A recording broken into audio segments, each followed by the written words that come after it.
Good morning, everybody. It's me, Mick, and I'm here talking about another thing today on the way to work. And that is, I found recently on Facebook, we all know that people tend to have the the necessity of having to talk ill about somebody else, whether it's a neighbor, a relative, politician. Of course, that's given. We all know about politicians, but it's still, it pretty much tells a lot about ourselves. If we have to degrade others by talking ill of them, that only makes yourself look worse. Because you got to figure, sure, I'm pretty sure there's reasons why a person makes a choice the way they do, and it's not exactly something that everybody agrees with, and just because you don't agree with them, that you have to talk ill of them, or even if it has to do with their appearance, their actions, personality, their character. We all have those inevitable identities within ourselves that tell others about ourselves, how we act, how we present ourselves to others. Little qualms that we might have, quirks. Somebody goes around picking their nose all the time. You go, oh, look at, there's nose picker. Or somebody stutters. We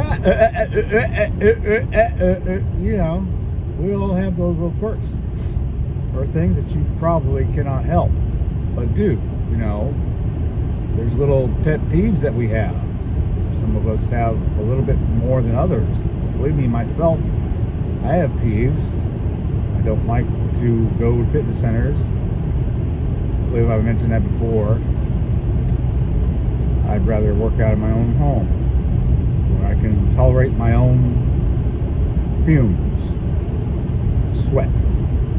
But anyway, back to the subject of talking ill of others. We shouldn't be doing that, because I know that's something that comes second nature when it comes to social media apps. Automatically they want to bash somebody because they don't like that person because of one little thing about them that they're maybe jealous about or irritated about. But really think about what you're saying about somebody else and how others perceive you. Is that something you should be doing? Do you want others to think of you, wow, he just talks shit about somebody, he just totally dogs that person. That person, they get up every morning and they stink, so you gotta call them Porky Pig, or Pig Pen. Yeah. But anyway, I hope everybody has a really great day today. It's Thursday. Gonna be high in the 70s, so we're gonna have some pretty good warm weather to get those projects that you might be having on the outside that need to be taken care of. Or you could just do like I would and chill out on the couch and watch a movie. Have a great day, folks.